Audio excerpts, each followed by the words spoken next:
மாணவ செல்வங்களுக்கும் பெற்றோர்களுக்கும் என்னுடைய முதற்கண் வணக்கம். நாளைக்கு தொடக்க நிலை 6இல் பயிலும் மாணவர்கள், பிஎஸ்எல்இ தேர்வு எழுத செல்லும் மாணவர்கள் நாளைக்கு தமிழ் தேர்வினை எழுத இருக்கிறார்கள். அவர்களுக்கு என்னுடைய மனமார்ந்த வாழ்த்துக்கள்.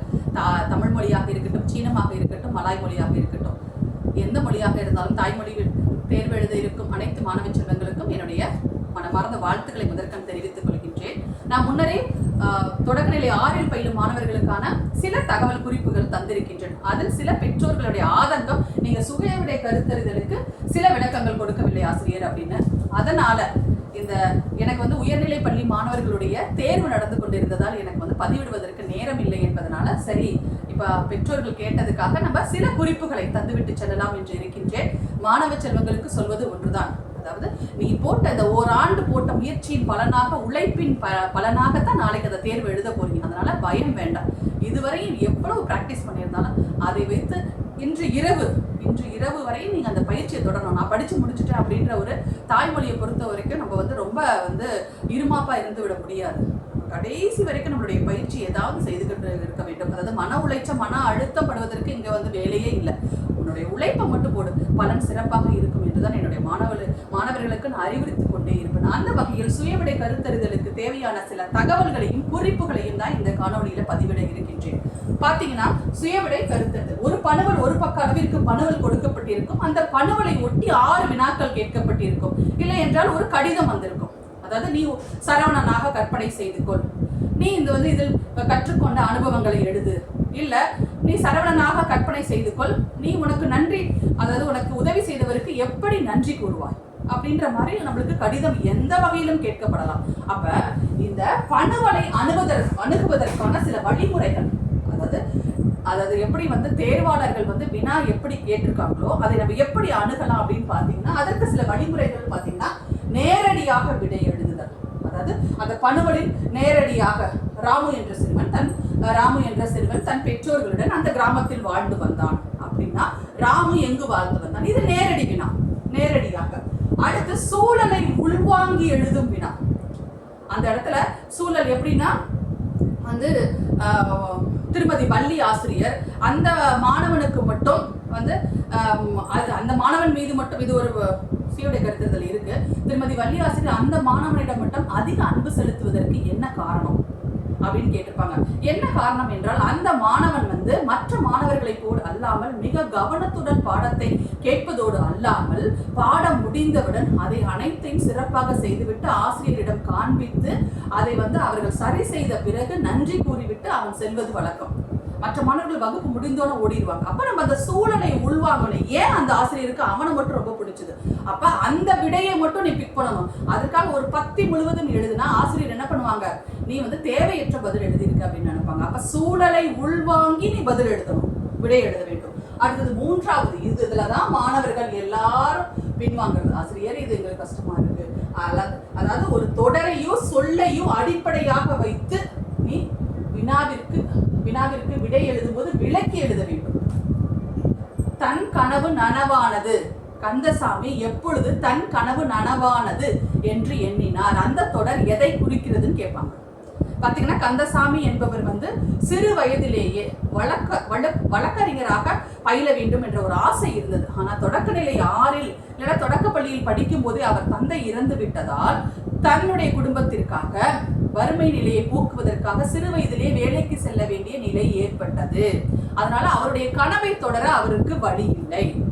அப்ப அவருக்கு ஒரு விபத்தின் காரணமாக ஒருவன் உதவி செய்கிறான். அந்த சிறுவனுக்கு நல்ல படிக்கக்கூடிய திறன், அந்த சிறுவனை நல்லா படிக்க வச்சு அவன் சிறந்த வழக்கறிஞராக ஆனதோடு மட்டுமல்லாமல் அவன் நீதிபதியாக உயர்கின்றான். அப்ப அதை கேட்ட, ஏன்னா தன்னுடைய உதவியால் படித்த அந்த சிறுவன் வழக்கறிஞராகி அதற்கப்புறம் பதவி உயர்வு பெற்று நீதிபதியாக ஆனா பாருங்களேன். அப்போ அவருக்கு அந்த ஏற்பட்ட மகிழ்ச்சி தன் கனவே நனவானது போல இருந்தது என்ற தொடர் இதைத்தான் குறிக்கிறது. நீனு அந்த தொடருக்கான சூழலை நீ உள்வாங்கி, இப்ப சூழலை உள்வாங்கணும்ன்ற அந்த சூழலை உள்வாங்குவது மட்டுமல்லாமல் அந்த கேள்விக்கான தொடரோ இல்ல அந்த சொல்லையோ அடிப்படையாக வைத்து உன்னுடைய விடையை எழுத வேண்டும். இது நேரடியா யாருமே எழுதிடலாம் தங்கம். ஆனா இந்த 2 இது மட்டும் ரொம்ப எளிமைதான். ஆனா சூழலை உள்வாங்கும் திறன் மாணவர்களுக்கு இருக்க வேண்டும். அப்ப இருக்கும்போது தான் அது எல்லாத்துலயும் சிறப்பான பதிலை நம்ம எழுத முடியும். சரி, இப்ப நான் மாணவர்களுக்கு சொல்லி தரது என்னன்னா, ஒவ்வொரு துணைப்பாட வகுப்புலையும் ஒவ்வொரு பள்ளியிலையும் ஆசிரியர் வேறு வேறு விதமான வழிமுறைகளை பின்பற்றுவார்கள். நான் மாணவர்களுக்கு சொல்லிக் கொடுப்பது தான். ஏன்னா மாணவர்கள் என்ன பண்றாங்கன்னா, ஒரு முறை வாசித்து விட்டு கேள்விக்கு போயிடறாங்க. தயவு செய்து ஒரு முறை வாசித்து விட்டு கேள்விக்கு போகாது. நீ எல்லாம் ஒரு 11 ஒரு 12 வயசுக்குள்ள ஒரு சின்ன பிள்ளை. நீங்களாம் ஒரு தடவை படிச்சோடனே உனக்கு அப்படியே கதை புரிஞ்சிடாது. அதுல என்ன கதை கரு, அதுல என்ன நீதி சொல்லப்பட்டு இருக்கிறது, அதுல என்ன படிப்பினை நீ கற்றுக்கொண்ட, அதெல்லாம் ஒரு முறை வாசித்தால் கண்டிப்பாக நம்மால் அதை பதில் எழுத முடியாது. தயவு செய்து மாணவர்கள், நான் என்ன சொல்வேன், இந்த 5 வழிமுறைகளை பின்பற்றுங்கள் என்று கண்டிப்பாக சொல்லுவேன். உன்னுடைய பணவல்ல அந்த 5 வழிமுறைகளை பின்பற்றி இருப்பதை நான் பார்த்ததுக்கு பிறகுதான் திருத்துவன் தங்கம் அப்படின்னு சொல்லிடுவேன். என்ன வழிமுறைனா, ஆழ வாசிப்பு. இப்ப பாத்தீங்கன்னா வாசிப்புல ஆழ வாசிப்பு, அகண்ட வாசிப்பு அப்படின்னு நிறைய வாசிப்புகள் இருக்கு. அதுல ஆழ வாசிப்பு நீ படிக்கும் போதே, நான் முன்னாடி சொன்ன பாருங்க, ராமு என்ற சிறுவன் எந்த ஊரில் வாழ்ந்தான், யாரோடு வாழ்ந்தான், அப்படி நீ கேள்வியை தொடுத்து தொடுத்து தொடுத்து ஒவ்வொரு வரைக்கும் ஆசிரியர் இருக்கிறதுக்கெல்லாம் நேரம் இருக்குமா? கண்டிப்பாக நேரத்தை கட்டமைத்துக் கொள்ள வேண்டும். இது மாணவர்களுக்கு பயிற்சியின் மூலமா வரக்கூடியது. நீ என்ன பண்ண, அந்த ஒவ்வொரு வாக்கியத்திற்கும் கேள்வி கேளு, நீ பதில் சொல்லு, கேள்வி கேளு. அவன் கிராமத்தில் வாழ்ந்ததனால் அவனுக்கு கல்லூரியில் படிக்க வேண்டும் என்ற ஒரு ஆசை இருந்தது. ஆனால் அந்த ஊர்ல படிப்பதற்கான எந்த வசதியுமே கிடையாது. அவன் வெளியூரில் சென்று படிக்க வேண்டிய நிலை ஏற்பட்டது. எதற்காக அவன் வெளியூரில் படிக்க வேண்டிய நிலை ஏற்பட்டதுன்னா, நீ அதுக்கு பதில் சொல்லு. நீயே கேள்விக்கல, அந்த கேள்விக்கான பதிலை நீ சொல்லு. என்னன்னா, அவனுடைய கிராமத்தில் படிப்பை தொடர்வதற்கான மேல்நிலை தொடக்க கல்லூரிகளோ அல்லது பல்கலைக்கழகங்களோ இல்லாததால் அவன் வெளியூருக்கு சென்று படிக்க வேண்டிய நிலை ஏற்பட்டது அப்படின்னு கேள்விக்கான பதில் தான் நீ எழுதணும். அங்க எனக்கு பேசேஜ்ல இருக்க அப்படியே காப்பி பண்ணாத. கேள்வியில என்ன சொல் கேட்கப்பட்டு இருக்கிறதோ அதற்கு விடையெடுக்கும் விதமாகத்தான் ஒரு பதில் இருக்கணும். இல்ல சரி, எனக்கு பணுவல் அப்படி இருக்கு, நான் சொல்றேன், கேள்வியில என்ன கேட்டிருப்பாங்க, எப்பொழுது அந்த நாடகம் நிறைவுற்றதுன்னு இதுல கொடுத்திருப்பாங்க. அந்த நாடகம் இரவு 8 மணி அளவில் முடிவிற்கு வந்தது. மாணவர்கள் எல்லாம் வீட்டிற்கு செல்ல ஆரம்பித்தனர். அப்ப அங்க நிறைவுற்றது, இங்க முடிவுற்றதுன்னு இருக்கும். அப்ப நீ எழுதும் போது கேள்வியில் என்ன இருந்துச்சு அதை எழுது, பணுவல்ல இருக்கிறத எழுதாது அப்படின்னு மாணவர்களுக்கு சொல்லுவேன். அப்ப ஆழ வாசிப்பு, நீ வாசிக்கும் போதே அதற்கான கேள்வியை கேட்டு பதிலை சொல்லி அப்படி வாசிப்பா உனக்கு ஆழ மனதில் கண்டிப்பாக அந்த கதை பதிஞ்சிடும். அடுத்து அடிக்கோடிட்டு பொருள் எழுதுதல். அதாவது, நான் அதை கண்ணுற்றேன், எனக்கு அது புலனாகியது, அவன் ஏடுகளை புரட்டி கொண்டே இருந்தான், அவன் செவி சாய்க்கவில்லை. எல்லாருக்கும் அது தெரியும், பொருள் தெரியும். இருந்தாலும் இது போல உயர்ந்த மொழிநடை உள்ள சொற்களை அடிக்கோடிட்டு உனக்கு தெரியலன்னா அது பொருள் எழுதி வச்சுக்கோ மேல. ஏன்னா நம்ம திரும்ப திரும்ப படிக்க முடியாது. படிக்கும் போதே அப்ப பொருள் எழுதி கொள்ள வேண்டும். அப்ப ஆழ வாசிக்கணும். வாசித்து முடித்ததற்கு பிறகு அடுத்த வாசிப்பு செகண்ட் ஸ்டெப்ல அடிக்கோடிட்டு பொருள் எழுதி வச்சுக்கோ. எந்த வார்த்தை எனக்கு தெரியல அப்படின்னு சொல்லிட்டு, இந்த வார்த்தை இதுக்கு பொருள் இதுதான் அப்படின்னு. அதற்கு பிறகு கேள்விக்கான சொல்லை கண்டறிவுரை. இப்ப நான் சொன்ன பாருங்க, அங்க நிறைவுற்றதுன்னு இருக்கும், இங்க முடிவுற்றதுன்னு இருக்கும். அப்ப நீ இதுதான் கேள்வின்னு அதை அண்டர்லைன் பண்ணி கேள்வின்னு போட்டுக்கோங்க. மாணவர்கள் கொஸ்டின் போட்டுப்பாங்க. அதற்கு பிறகு பதிலை அடைப்புக்குறியில் குறித்துக் கொள்வார்கள். அதாவது ஒரு 3 வாக்கியங்கள் இருக்கும் பதில். அப்ப அந்த 3 வாக்கியங்களில் தேவையற்ற பதில்களை நம்ம எழுதக்கூடாது. அந்த பத்தி முழுவதும் ஆன்சர் இருந்தாலுமே நீ எது தேவையானது, கேள்விக்கு தேவையானது என்பதை மட்டும் நீ என்ன பண்ணணும், அதை அடைப்புக்குறிக்குள் அதாவது பிராக்கெட் போட்டு குறிச்சு வச்சுக்கோ. அது 4th ஸ்டெப். அப்ப நீ எத்தனை தடவை படிக்கிற பாருங்க. ஃபர்ஸ்ட் தடவை ஆழ வாசிச்சுட்டீங்க, 2வது தடவை அடிக்கோடிட்டே வந்துட்டீங்க, 3வது தடவை கேள்விக்கான சொல்லை கண்டறிஞ்சிட்டீங்க, 4வது ஸ்டெப்ல பதில குறிச்சிட்டீங்க, 5வது ஸ்டெப் அந்த கேள்விக்கான பதிலை மட்டும் சுருக்கி எழுதிக்கணும். பாருங்க, வினாவிற்கு ஏற்றவாறு பதிலை மாற்றி அமைத்தல். ஏன்னா நிறைய சொற்கள் அவங்க உள்ளார போட்டிருப்பாங்க, அது நமக்கு தேவையில்லை. இப்ப நம்ம இந்த கந்தசாமி கதையை எடுத்துக்கலாம் பாருங்களேன். அதாவது கந்தசாமி அவர் மனம் வெறுப்பதற்கு என்ன காரணம்? கந்தசாமியின் ஒரே மகனான பாலுவின் மீது அதிக செல்லம் வைத்ததால், அவன் செல்வ செழிப்பில் வளர்ந்ததால் அவன் என்ன பண்ண, படிப்பின் நாட்டம் இல்லாமல் இருந்தால் ஒரு கட்டத்தில் பள்ளிக்கு செல்லாமல் வெளியூர் நண்பர்களுடன் சுற்ற ஆரம்பித்தான். வெளியூருக்கு சென்று சுற்ற ஆரம்பித்தான். இதை கண்டறிந்த கந்தசாமி மனம் திகைப்பிற்கு காரணம். இதுவே அவருடைய மனம் திகைப்பிற்கு காரணம் ஆகும் அப்படின்ற மாதிரி நீ ஏதோ எழுதிக்கலாம். ஆசிரியர் இப்ப வந்து வாயில வந்ததை நான் சொல்றேன், நான் அதாவது எப்படி எழுதலாம் அப்படின்றத நான் சொல்றேன். அப்ப இது போல நீ உன்னுடைய பதிலை மாற்றி அமைத்து சுருக்கி எழுதி கொள்ள வேண்டும், கேள்விக்கு ஏற்ற மாதிரி. இதெல்லாம் ஆசிரியர் நல்லா சொல்லி கொடுத்துருப்பாங்க. கண்டிப்பாக இத்தனை முறை நீ செய்திருப்ப. இருந்தாலும் கடைசி நேரத்தில் இதை மறந்துடாது. ஏன்னா பிஎஸ்எல்லின் போது நம்மளுக்கு ஒரு பதற்றம் இருக்கும். ஏன்னா நம்ம நல்லா படிச்சிருக்கோம் இதுவரையும். அந்த பதற்றப்பட்டு நீ எந்த வழிமுறைகளையும் பின்பற்றாம விட்டுறாதீங்க. ஆசிரியர் சொன்ன எல்லா வழிமுறைகளையும் பின்பற்றுங்க. உங்களுக்கு நேரம் இருந்தா கொஞ்சம் ஆழமா வாசிச்சுட்டு அடிக்கோடிட்டு இதெல்லாம், அதாவது அந்த நம்மளுக்கு வந்து எப்ப சுயவிடை கருத்துகளுக்கு எவ்வளவு நேரம் எடுத்துக்கிறோமோ அதுக்குள்ள இவ்வளவு நம்ம செய்யணும். ஏன் இதெல்லாம் நான் உனக்கு சொல்றேன்னு வச்சுக்கோங்க தங்கம். இப்ப முதல் வினாவுக்கு இது மாதிரி பார்த்துட்டு 6வது வினா எங்கன்னு கண்டுபிடிச்சிட்டேன். நம்ம முதல் வினா எழுதி, 2வது வினா, முதல் வினா எழுதி, 2வது வினா எழுதி, 3வது வினா, 4வது வினா, 5வது வினா, 6வது வினா வரும்போது அதுக்கு நீ என்ன வந்து மைண்ட்ல செட் பண்ணி வச்சிருப்ப?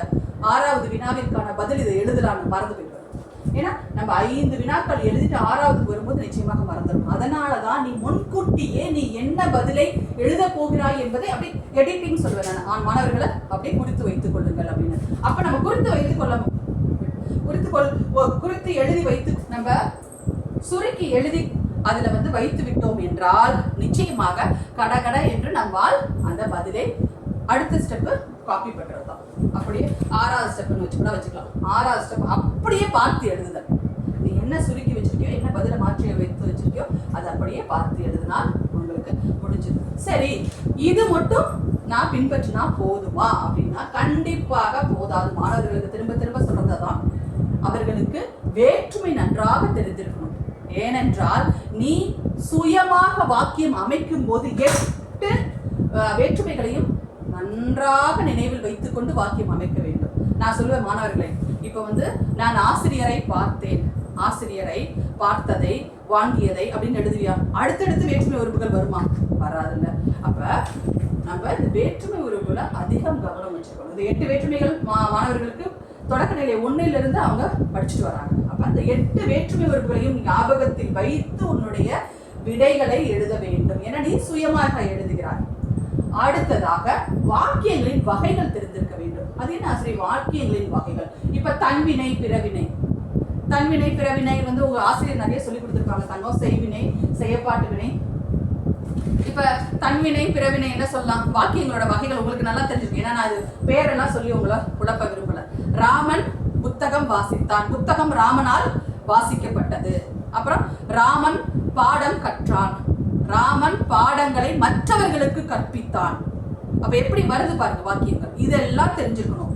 அப்புறம் வந்து அம்மா என்னை நீ இன்றைக்கு சீக்கிரம் வா என்று அம்மா கூறினார் அப்படின்றப்ப அதை எப்படி நீங்க மாத்துவீங்க? டைரக்ட் ஸ்பீச்சா இன்டைரக்ட் ஸ்பீச்சுக்கு நீங்க எப்படி மாத்துவீங்க?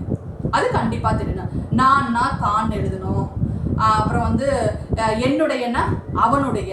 அப்ப உனக்கு வந்து டைரக்ட் ஸ்பீச் எப்படி இன்டைரக்ட் ஸ்பீச் மாத்தணும் அப்படின்றது அப்ப வாக்கியங்களோட வகைகள் உனக்கு தெரிஞ்சுக்கணும். இதெல்லாம் படிச்சிருந்திருப்பீங்க.